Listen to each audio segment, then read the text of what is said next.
really love the show, and yet every time I watch the program, I think, how did this show get made? Me too. It's such a strange idea where the main character is a serial killer and you root for him.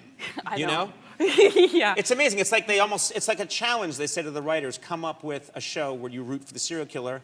And they did, and it's fantastic, and it works. I never thought that it would go. When we were doing the pilot, I thought I was just gonna like save the money and move on to the next thing, because I couldn't imagine a network that would champion a serial killer, let alone like audiences that would root for him. So you can tell in the pilot that you don't think it's going to go. You roll your eyes a lot. Yeah. You're like, you actually do this a lot in the pilot. Let's move it along, because this is not going. Your character, Deb, drops more F-bombs than any character on television. No competition. Yeah.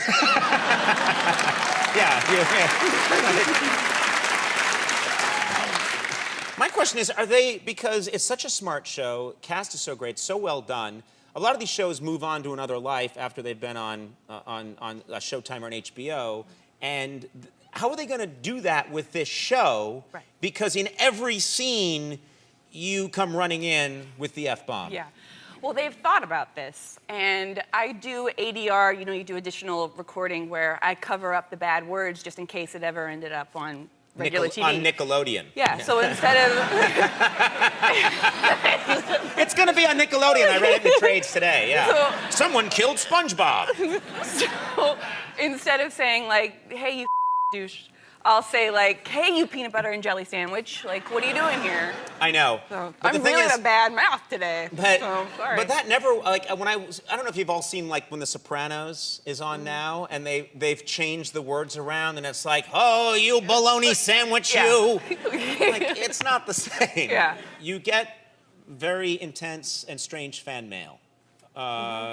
Describe, what's one of the stranger things you've gotten in the mail? A sailor that was in the Navy sent 2 enormous and very sharp knives to my house. How he got my address, I'll never know. He sent red Sharpies for me to sign. And I thought about it for a while, and then I thought, 1, it's inappropriate that he came over uninvited. And 2, I don't want to put them back in the mail. So I wrote him a note thanking him for his service, and I kept the knives, and I used them on the regular.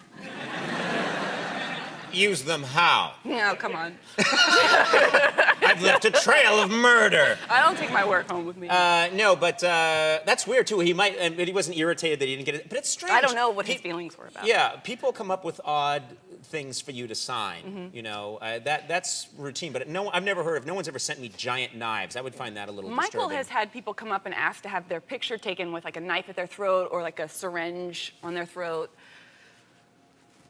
So that's interesting. Yeah, our audience is just like, yes. What's wrong with that? We would do that if we saw him as well. What's your point? You tweeted a picture the other day, and it's you running with a parachute behind you, and I believe that's New York City. What's going on here? Why are you running with a parachute? I'm on vacation.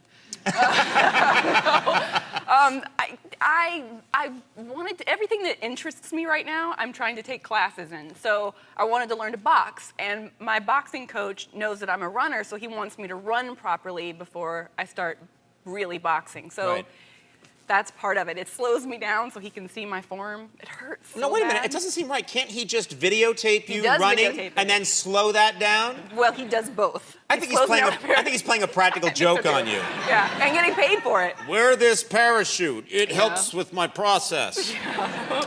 So talk about the boxing. Why are you interested in boxing? I don't know. A friend of mine was at a dinner party, and she was talking about how she'd been a boxer for 8 years, and I thought, that sounds painful. I would like to try it. So she gave me her coach's number, and it is so much fun. My only problem is I forget that the other person can hit you back. So I just throw punches, and then I forget that there's going to be gloves coming in my... Now, does your trainer really hit you back? I mean, you're an actress. Technically, no, he hasn't hit me yet. But we're supposed to go into the ring on Friday, which is my birthday. So that's how I'm spending my birthday. I'm going to let this guy, who's enormous, knock me around in a ring. I should talk to somebody about it. You should get a psychiatrist quickly. Yeah. It's my birthday. I want a man to beat me.